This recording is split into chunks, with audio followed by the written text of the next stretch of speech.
My name is Chelsea Smith. I am your Learning and Development Specialist here at Action Benefits. Actually, I lied. I am Chelsea Gomez. I'm not Chelsea Smith anymore, and I forget on the regular. But I'm Chelsea Gomez. I am your Learning and Development Specialist. And today we are going to talk about Dental and Vision 101. We here at Action are excited to tell you about some new partnerships that we are getting ourselves into when it comes to the dental and vision and accident and critical illness and all sorts of benefits outside of what you traditionally think of when you think of Action Benefits. So we thought it might be a great idea to refresh some of us on some of the rules surrounding dental and vision before we get our friends from Beam in this time next week. So look forward to that. So we'll go into some of the very, very basics of dental and vision before we talk to our friends at Beam next week, like I said. Ask any questions you have in the chat before we get started. I'd like to introduce my friends Paula and Colleen from the group team, our co-broker arrangement. We'll do this. Colleen, give them the people what they want before we continue. Then Paula, give the people what they want before we continue. Hello, I'm Colleen Farrar. I'm an account manager on the group team. Thanks for joining us. Hi, everyone. Paula Nixon, account manager on the group team. It's good to see you. They are a wealth of knowledge. I go talk to them all the time to help me with things. So any questions you have, please feel free to use the Q&A or the chat to ask those questions, and they will answer them in the order in which they are received. But without further ado, let's go ahead and get started. Dental, those teethers. So, if you came into today thinking that we would have more focus on the individual side of things for dental and vision, unfortunately, you are going to be disappointed. We are going to spend more focus today on more of the group side of dental and vision, the co-broker side, if you are more familiar with that term, the arrangement you have with Action. But in case you do dip into the individual market, I did put the dental carriers onto our screen. So for group, we have Blue Cross Blue Shield, who we work with, who offer dental, Beam, and the Standard. And then for individual, we have Blue Cross Blue Shield, Humana Priority Health, and USA Health Plans. We do have some videos that go into deeper depth with those carriers available to you. So if you are interested, let us know and we can have you spend some time with those carriers individually. But we are talking about dental and vision offerings as a holistic today. We will go a little bit into the details of Beam and Blue Cross just so I can illustrate some of the different ways that these plans can interact with each other. But for the most part, we're going to kind of try our best to stay away from some of the details, very, very, very deep details of the plans that are offered. But if you want to talk to your account manager about those things, they probably can help you. Well, I know they can help you actually.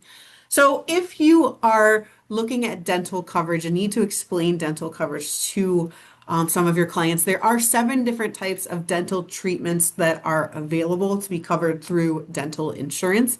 That's not to say that every single plan covers all of these things, but this is kind of the things that you're going to see in the dental plans for the most part, overarchingly. Diagnostic and preventative care. This is things like routine exams and routine x-rays, regular cleanings and fluoride treatments. These are when you think of, oh, I got a dentist appointment, these are the things that you usually have going on at those appointments. And those are often covered in dental insurance, probably. I would say 99% of the time. I can't think of any plan that doesn't cover those things. Then we have restorative treatments, which is repairing damaged teeth, like fillings and crowns, that kind of thing. And then oral surgery, which I think of the removal of wisdom teeth, but of course that's not the only thing that you would have oral surgery for, but that is the first example that comes to my head. Endodontics, I always struggle to say that word, endodontics, so things like root canals. Periodontics, which is the treatment of the gums. Prosthodontics, which is artificial replacements like bridges and implants. and orthodontics, which is the correction of irregular alignments, braces, and retainers. So again, this doesn't mean that all of these things will be covered in any individual health plan. Of course, you'll have to go to your details of your plan to know exactly what each plan covers. But when we talk about dental care or dental insurance, these are the things that are covered. And I know what you're thinking. Chelsea, what about when, I fell in my skiing incident and some of my teeth flew out of my mouth? Yes, that while you would go to the dentist to get that solved, that would not be something covered under your dental insurance. That would be major medical. Or if jaw surgery, same thing. It's near your mouth, but that's not a dental thing. That would be covered by your dental insurance. Or I'm sorry, your major medical insurance. So, when you look at a dental plan, the exact nitty-gritty of what each service might be considered is going to vary from plan to plan. But again, overarchingly, I feel like I'm going to say this a bunch of times, but overarchingly, these are what these names mean when you look at a dental plan. So I just picked a plan just to kind of show you an idea. So Blue Dental PPO Plus, just like major medical, you oftentimes will have the type of network listed in the name of the plan, which we will talk about momentarily. But unlike major medical plans, there's usually a list of numbers after the name of the plan. And those numbers identify the ways that the three groups of types of services are covered. So that first number is the exam and preventative care coverage. Like like I said, it's almost always 100%. I can't think of a plan off the top of my head that doesn't cover exams and preventative care coverage at 100%. And then we have minor services like restorative care and endodontics. But again, some of the more advanced restorative things in endodontic care might be considered major. You might also hear these called classes, so maybe class one, two, and three, or class one and two. But usually I just use here the word minor often as well. And the next would be major services like surgical, restorative things, and endodontics, and what percentage those are covered. And then the last number is the out-of-pocket max, similar to, in some cases, major medical coverage. I've seen the out-of-pocket max or the deductible listed at the end of the name of the plan. So that is what that means. So this is one of the plans that is available through Blue Cross, the Blue Dental PPO Plus that you're seeing on your screen there. And again, these plans, just because I'm listing it here doesn't necessarily mean every single plan will have that, but overarchingly, that's what those are. There are many different types of dental plans, but these are just the three that we're going to talk about today because these are the three that Action work with. Dental plans in many ways function the same way that a major medical plan will. There's a few different types of plans, but these are the three that you're going to see probably most often, at least that I've seen most often, and the ones that we work with here at Action. So there's a PPO, which, as we probably already know, is a preferred provider network, and it is a regular old kind of indemnity plan that combines a network of dentists contracted to deliver services for a negotiated fee, similar, like I said, to major medical service. And then you have EPO, which is an exclusive provider network and is a plan that only covers services from in-network PPO dentists and doesn't cover any out-of-network care. And these plans generally cost less, which is why you might be interested in having an EPO in comparison to a PPO. The more a plan pays for out-of-network care, the higher your costs are going to be. So if you go out of network, you could be charged for the difference between what Blue Cross pays and what your dentist charges. So keep that in mind for that type of plan if you're going to choose to use those. And then we have the DHMO, or the Dental Health Maintenance Organization, which prepays contracted dentists a monthly amount for each patient they have been assigned to. And then those dentists provide services to that insured for either no cost or a lesser cost, depending on the type of plan that person has. So, like I said, there are other types of dental coverage out there, but these are the three that we will talk about today because those are what we work with. So now I know now what you're asking me. Chelsea did mention in that one PPO plan that they could go out of network, and that does happen, right? The EPO, like we said, doesn't cover things out of network, but the PPO might to an extent. So there are two ways that dental plans will cover out of network costs. There are what is called UCR, which is usual, customary, and reasonable. And this pays a percentage of an average fee that is usual, customary, and reasonable. So what has been agreed upon is what is generally charged for this. I don't know what is going on with the lights today, folks. Um, we're just gonna do this.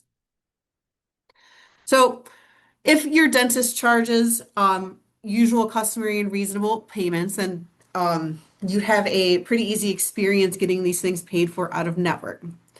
So if they charge, but if they don't, this is kind of how it would work. Your dentist would charge, let's say they charge $1,000 for a service, but it is considered usual, customary, and reasonable, excuse me, to charge $500. Then the insurer will pay a percentage of that UCR amount. And let's say the amount is 90%, since that is what is standard on a Beam plan. We'll find out later. Then Beam will pay 90% of that $500, which is $450, and then the insured will pay the rest. That is one way that out of network charges can be covered. And the other way is called a maximum allowable charge. And what that is it pays a fixed dollar amount so that your out of network bill is paid that much, that maximum charged amount by the insured. And then by the carrier. And then the insured will pay the other portion that is subtracted from that maximum allowable charge amount. So for an example, let's say your dentist charges $1,000, but the MAC is set at 500. The insurer pays 500, and the insured pays the other 500. So those are the two ways that generally things are paid for if the insured chooses to go out of network for dental care. All right, is there anything that I have missed or that we could talk about further, Colleen or Paula, before I continue on with my example quotes or? Nope, I think you're good.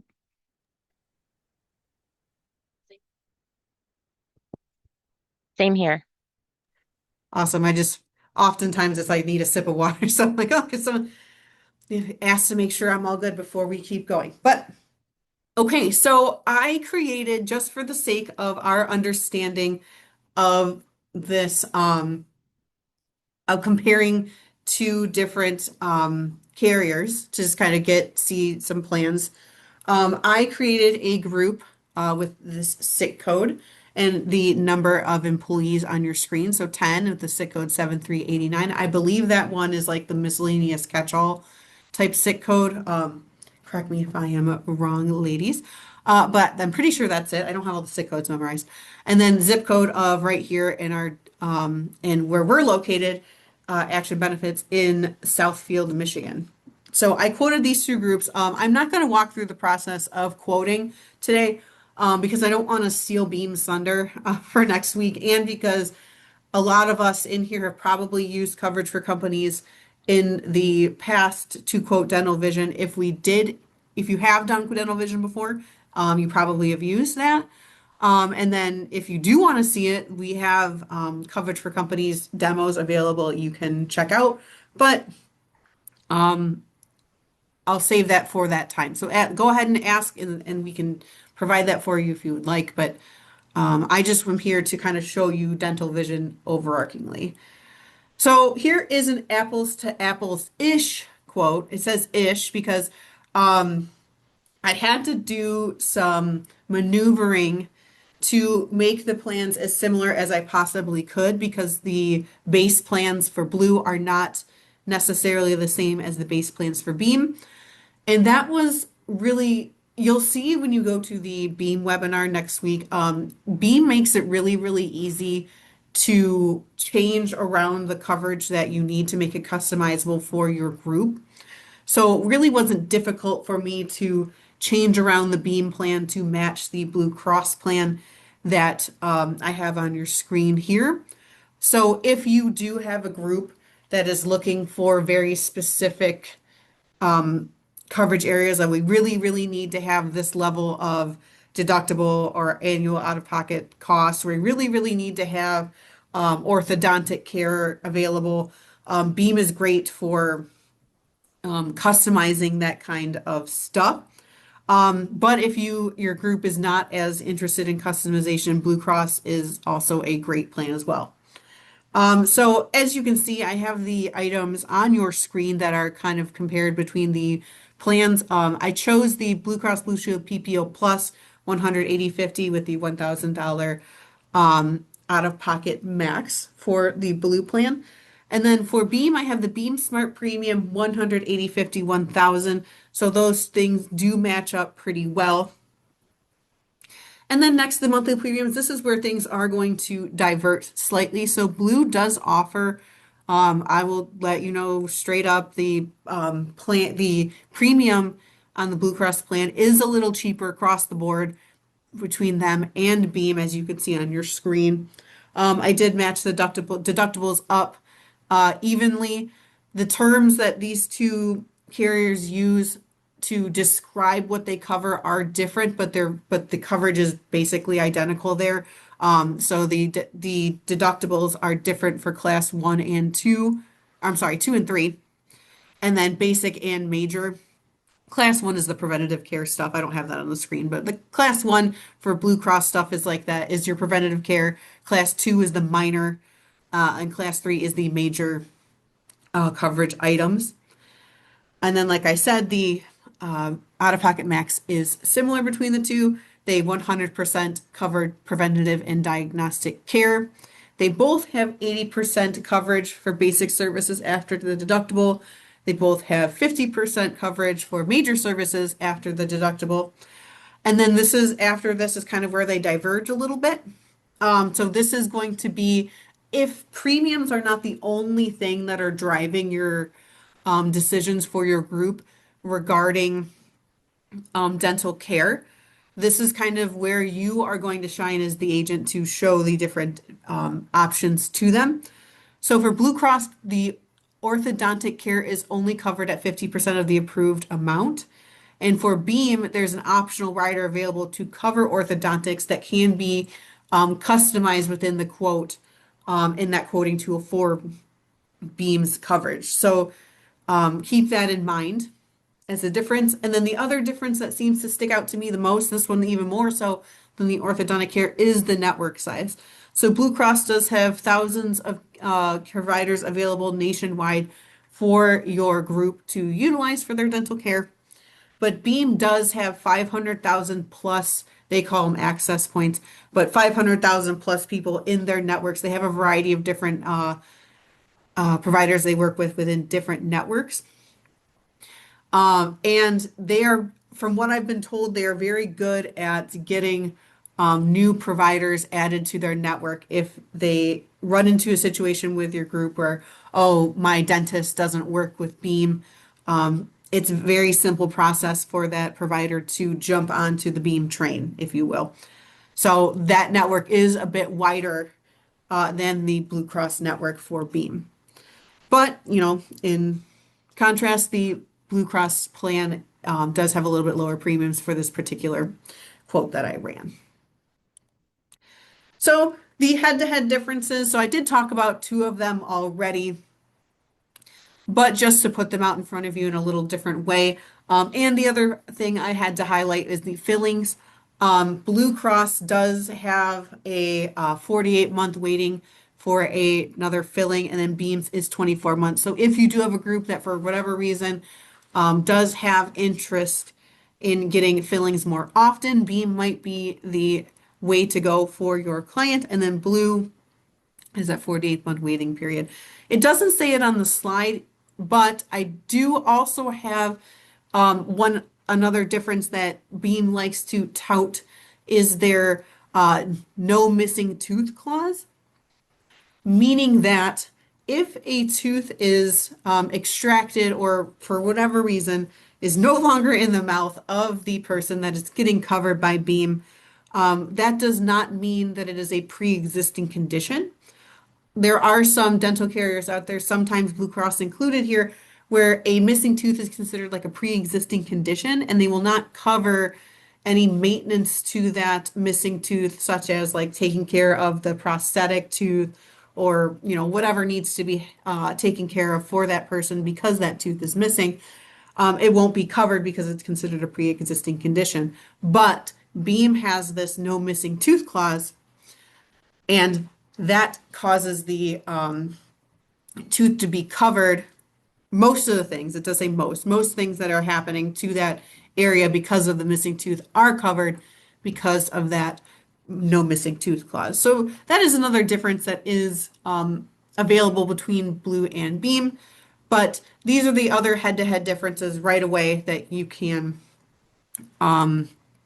keep on top of mind when you're having those discussions with clients and comparing those two types of coverages to your clients when you talk about dental. So I know we haven't talked about vision yet, but before we get into vision, because this is kind of like in my mind, the ways that dental and vision are similar is how their coverage is offered alongside of the major medical coverage. I decided to put this in the middle of the two different coverages we're talking about today, dental and vision. So before we move on to another topic, I'm going to take a sip of water. Paula or Colleen, if there's anything that I've missed or fun facts that you have about it, anything at all you want to add before I keep going, now is the time.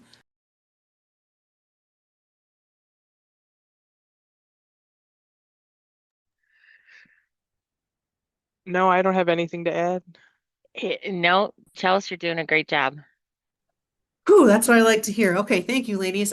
If you have anything, let me know. Just go ahead and interrupt, and I can say whatever you need to, because it's always more fun when there's more people involved. All right, so as your major medical interacts, I say the word interact, but really it's how it's offered alongside because they're not really interacting, but I always just say the word interact. I don't know why.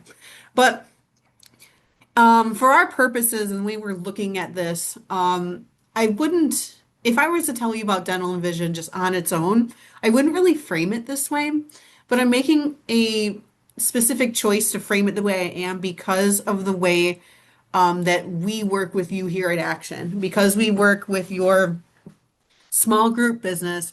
We want to look at this stuff through the small group Blue Cross lens, right? So this might be explained a little differently than you might have heard it in the past, but don't worry about it. I'm showing it to you through the lens of we are here to support your Blue Cross business. So the first way that these coverages are offered alongside of your Blue Cross major medical coverage is non-voluntary. So just like it sounds, non-voluntary coverage means the employees don't have a choice. They are signed up for the coverage regardless. It is the dental and vision is kind of, I've heard the word like embedded or is paired with the major medical plan. One is not offered without the other, and small groups must participate at 100%. In these situations, it is generally the case that the employer contributes to the plan. I can't say that I know every instance ever that doesn't, there's not situations that doesn't happen, but it is generally the case that the employer will contribute to the plan since it's not a voluntary thing. Your dental vision is paired with the major medical coverage, like the traditional health insurance that you think of. So, as you might imagine, non-voluntary, the opposite of which is voluntary. This is a mix and match type situation where the employees can pick and choose which coverage they would like to take. So they can have just the major medical. You can have like the major medical and like vision, or you can have just the dental and vision. It's a mix and match type scenario. In these cases, employers might not contribute to the premiums, and the employee might be completely responsible for the cost of the plan. But if that happens, at least two employees or 30% must enroll in each voluntary plan that is offered so that they if they are going to offer those plans. So in this situation, it's helpful if you have, if you know you have a group where, say, spouses have coverage as well, and they dental is not something that all of your employees are going to need, but man, that spouse's plan doesn't offer vision, or maybe you want to give your clients some choice and oh, I don't need glasses. I maybe you're like me, you had LASIK and you are terrible and skip your vision sometimes because of that LASIK, you don't need the coverage. You have people who are skipping it, so they want to take just the dental. This is a great option for those types of situations. So why would you take one or the other outside of that? Probably because you like your group likes the plan or they like the rates, right? So they're going to be each plan is going to be different depending on if it's voluntary or non-voluntary. That's going to change the way that the benefits are outlined or offered. So they maybe want that particular type of plan, so they are taking that route. Or your group meets any of the maximum contributions needed to get to that certain plan that they need. So, oh, we already know we're going to meet that two or that 10 or that whatever the contribution maximum or requirement is. We know we're going to hit that point, so we might as well go to one of those plans. Or I know as an employer, I want to give my employees dental and I want to be responsible for paying for it. I want to be a really generous employee. That's awesome.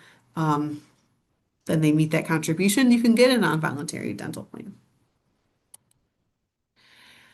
And as you might imagine, because we work with multiple dental carriers, there's also the option of going out and about from the big blue house and going to other carriers, such as our friends at Beam or the Standard. So freestanding is a term I hear more often within Blue Cross, but it is a term for dental that is not necessarily embedded within the plans. And it allows group members to take dental vision coverage even if they don't take the major medical coverage. This is often a term for when it is maybe, like I said, separated from the major medical coverage, or if it's offered through another carrier and you're still offering that Blue Cross medical coverage. This can be voluntary or non-voluntary. It does require two contracts for dental and two contracts for vision. But Blue BCN does not allow for freestanding options. So that is something to keep in mind if you are giving a Blue Care Network option to a small group. They're really interested in taking, say, Beam benefits because they really are interested in that wider network that Beam offers. It is imperative that they understand that they know then they can't take BCN coverage if they're interested in the Blue Care Network coverage. They have to take BCBSM coverage. Or other way around, if they're super interested in BCBSM coverage, looks like they will not be able to have freestanding dental. Chelsea, while you're on this slide, I just want to point out, while BCN system doesn't allow freestanding, we can add a separate division under Blue Cross for those members who want just dental or vision only, if it's a group that has just BCN medical only. That's good to know. Yeah. Um I was not aware that that was a thing that could be done, so I'm very glad that you guys were here to tell me more about that. Yep, no problem. This is rather new. I mean, it's what probably within the last 6 to 9 months that BCN is now allowing the freestanding. So don't beat yourself up too much. It's Always okay. changes. Yes, it's all new all the time for things like this. And especially because we're rolling out these new carriers, it's good to know how these things interact with each other. Hmm. And to know that you do have those options, right? Um, so it's good to keep those things in mind because then you can throw more options out to your clients. Thank you for letting me know, guys. Okay. So the other phrase that you might hear regarding dental is standalone dental. So this is dental and vision that is enrollable by those without a major medical plan. It's pretty similar to freestanding.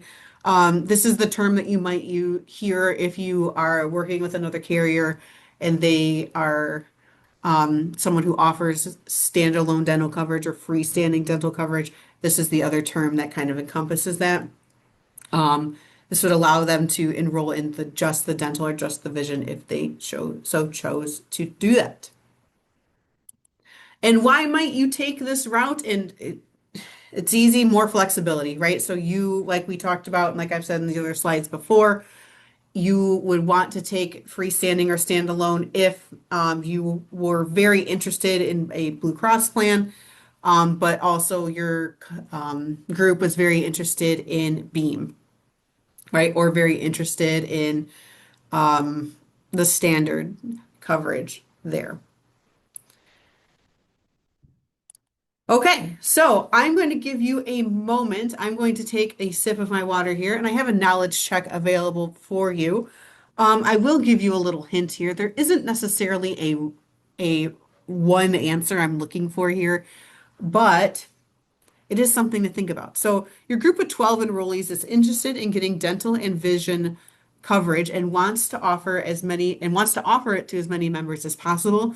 What style of coverage would you recommend for that? There's not necessarily an answer here that I think is straight up wrong. I would lean towards B or C if it were me. I would probably choose C if I were the agent. But like I said, none of these are particularly wrong. With voluntary and standalone, those who choose to take medical through their spouse could choose to enroll in dental and vision if they want to. A is the only one where it wouldn't be able to be unbundled like that. And technically, if you go with A, you are offering it to like as many of your clients or your employees as possible there. But then it's not voluntary. You're making them do it. You're making them take the coverage that you're putting in front of them, and there might be some contributionary requirements there as well, right? So those are something to keep in mind if that employer is not willing to do those contributions. Is there any thoughts you guys have on any of these options or thinking through, Colleen and Paula, or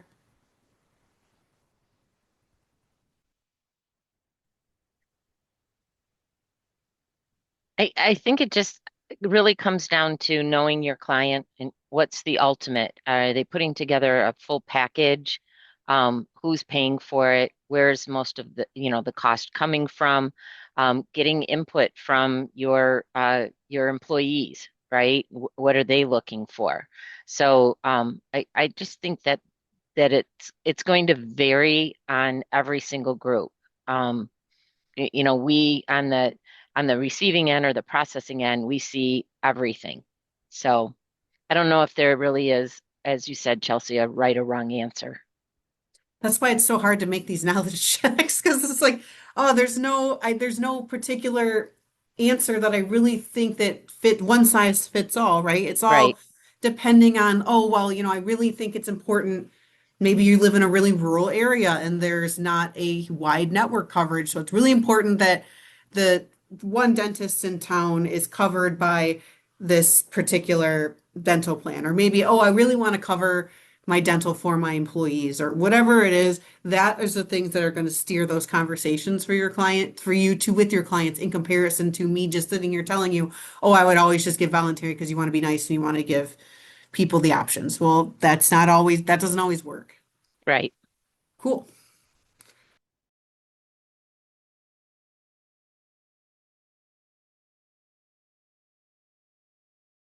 Sorry, it wasn't as uh, definitive as one might want, because sometimes I really like to give definitive answers, but this is not one of those opportunities for me to give one, unfortunately.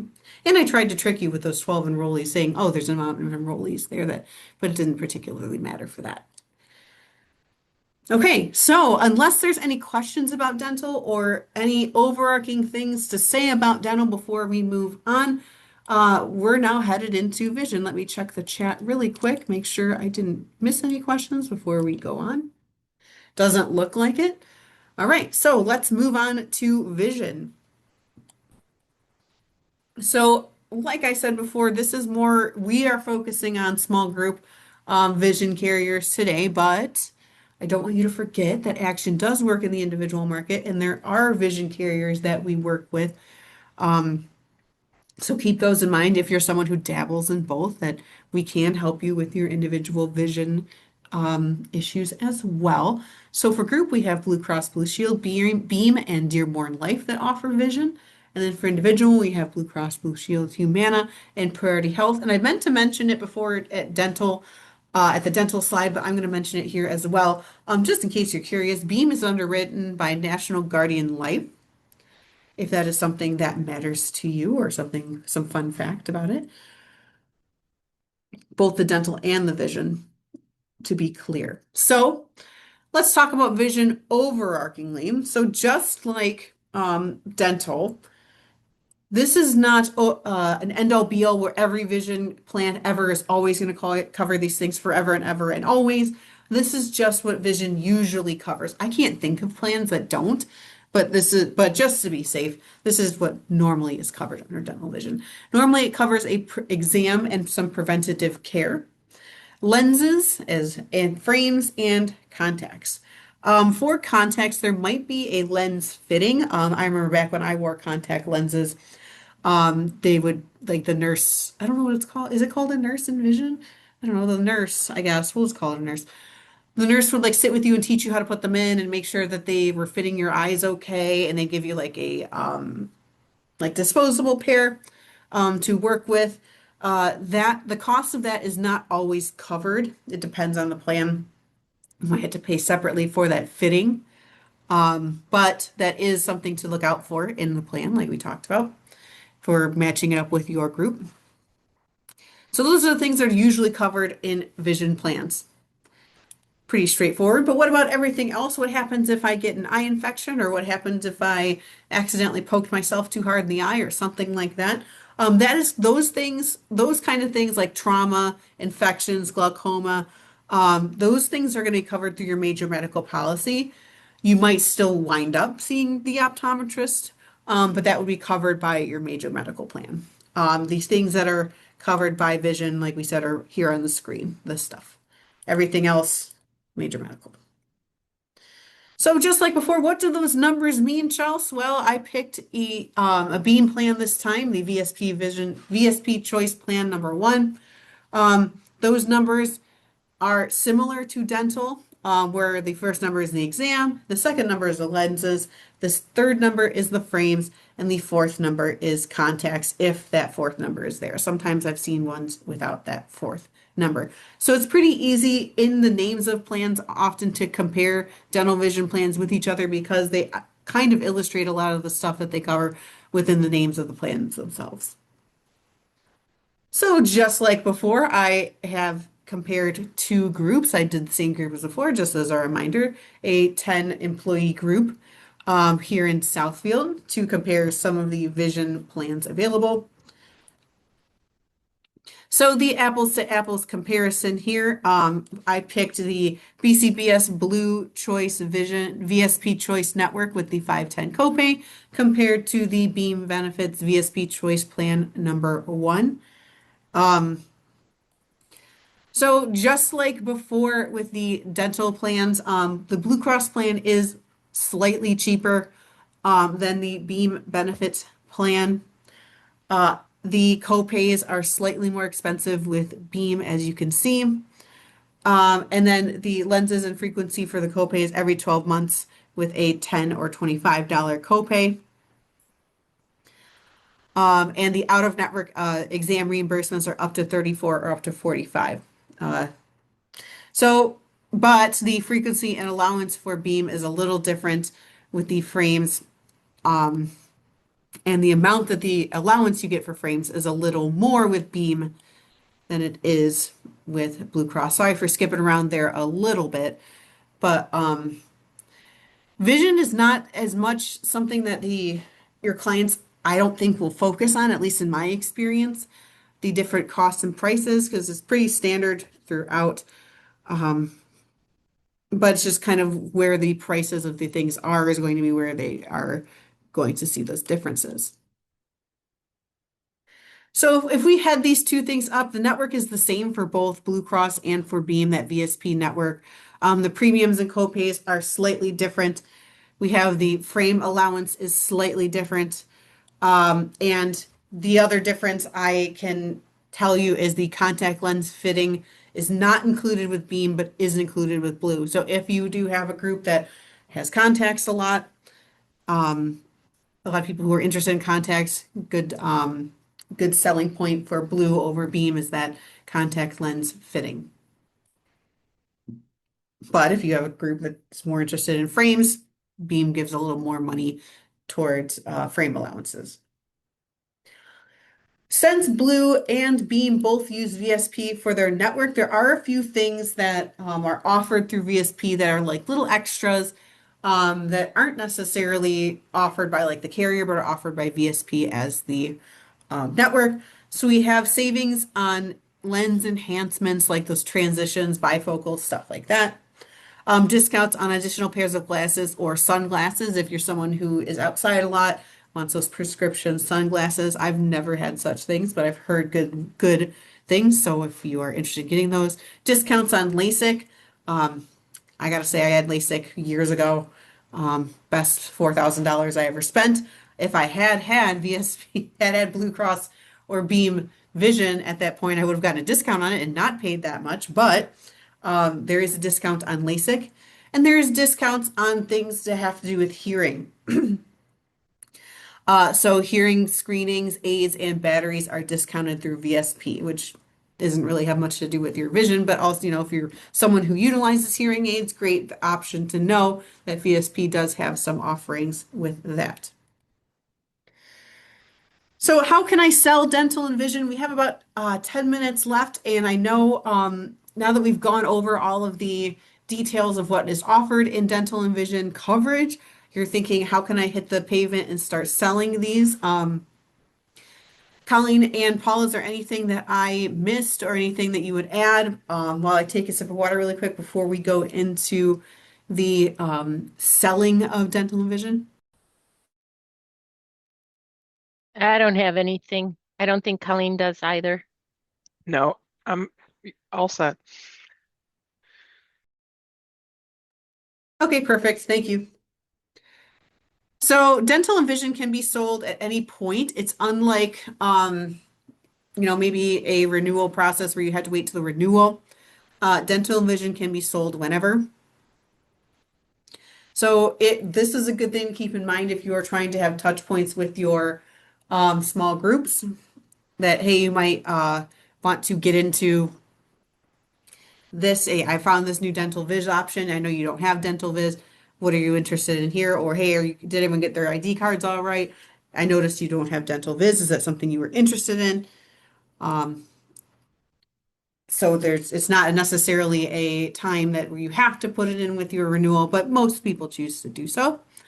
So which groups can I sell dental and vision to? You can sell it to groups that already have major medical coverage, groups that don't have major medical coverage yet at all.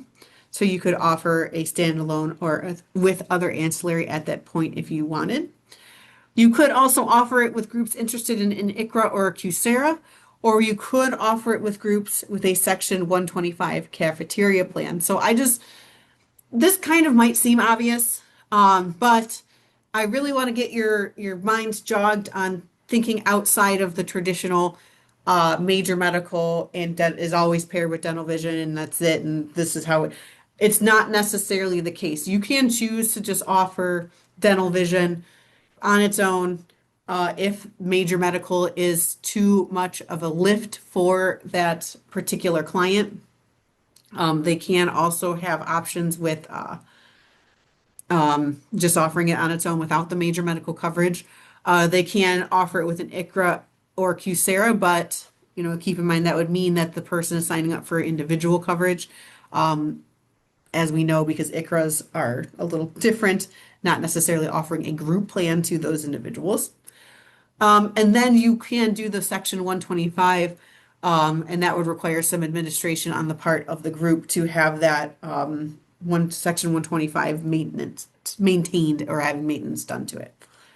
So don't just think only major medical. Oh, that group isn't interested in major medical, so they're not interested in dental and vision. That might not necessarily be true. How can you quote it? How can you make it easy? You can choose to use coverage for companies, which some of you in here in the room probably already do right now.